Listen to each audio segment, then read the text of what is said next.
لابتوب اتش بي كور اي 5 جيل 11. هذا هاردو 256 ان في ام.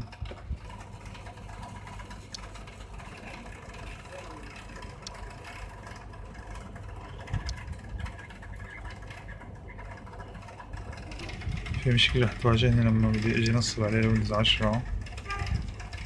هشغله انا هلا F10 فوت على البيوس.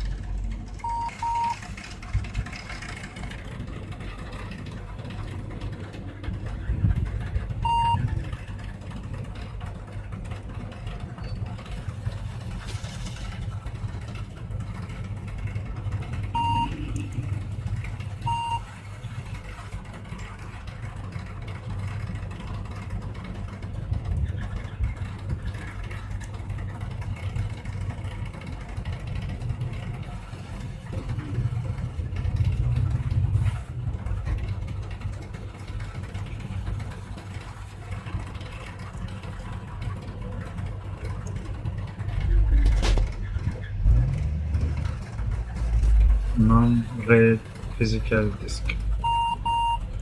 طبعا هون 256 نون ريد ان في ام اي.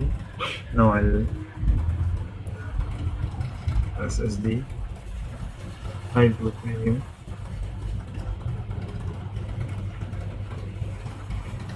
طبعا انا ديسبل السكيور بوت كرمال اطلع من الفلاشة. طبعا ما فينا اول شي الخيارات كلها غير متاحة. راح اعمل هون انا عندي فلاشة اطلاعية حاط عليها نظام. اعمل حفظ للاعدادات واطلع F9.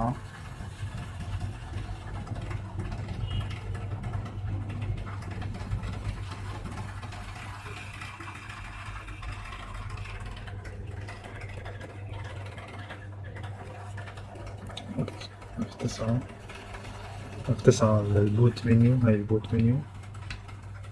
والأف 10 للبوس. اختار انا هون البوت منيو. هون انا عندي برنامج كرمال اختار الاطلاع منه. بختار هون ويندوز 10.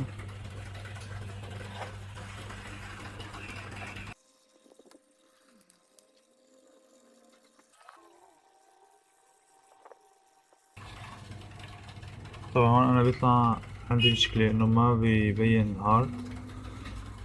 في ملفات لازم احملها اضيفها للفلاشة. انا الملفات هاي حملتها. راح اعرضها استعرضها من هون.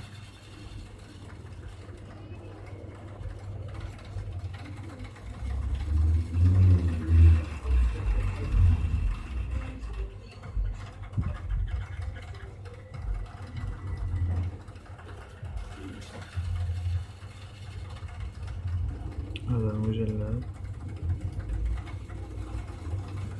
عندي هون خيارين. بختار اول واحد وبجرب.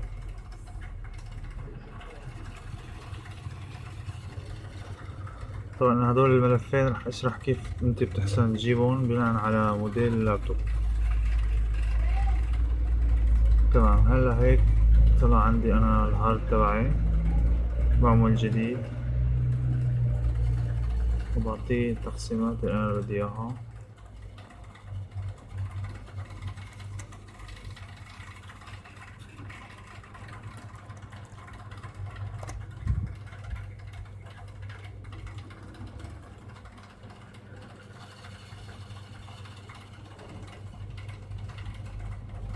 قسمين.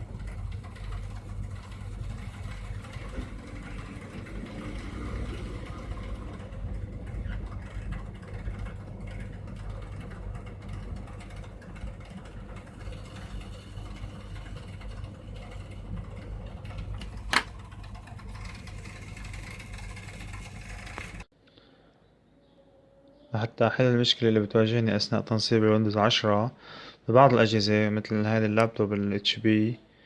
انه ما بحسن ما ببين الهارد ديسك اثناء اختياره اثناء عملية تنصيب. طبعا هاي المشكلة بترتبط انه طبيعة الهارد ديسك معمول على نون ريد فيزيكال ديسك، وهي الشغلة اللي بنحلها احنا من خلال تحميل ملفات من إضافية بتنزل مع الويندوز من موقع شركة اتش بي.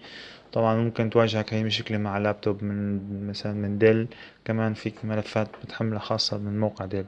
هلا أنا بروح على جوجل بكتب عنوان بكتب مع صفحة البحث اسم اللابتوب وباخد درايف، بتطلع لي صفحات اللي فيها سبورت تبع اتش بي. بروح على السبورت انا هون، هاي اللابتوب تبعي وهي موديل مواصفاته.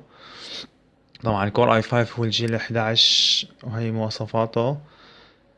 في عندي هون انا 256 بي سي اي اي ان في ام اي ام دوت 2 مع نوع الهارد ديسك.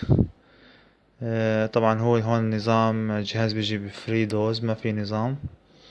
باخد انا من هون هاردوير سوفت وير، باخدني على السوفت وير اند درايف. هون السوفت وير اند درايف بحط اللابتوب، بعمل بشريط البحث بكتب موديل، بكتب موديل هذا موديل اللابتوب وبعمل بحث.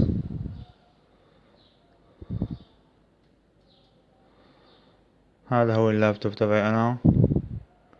بنزل على درايف ستورج وبحمل هذا الملف حجمه 20 ميجا.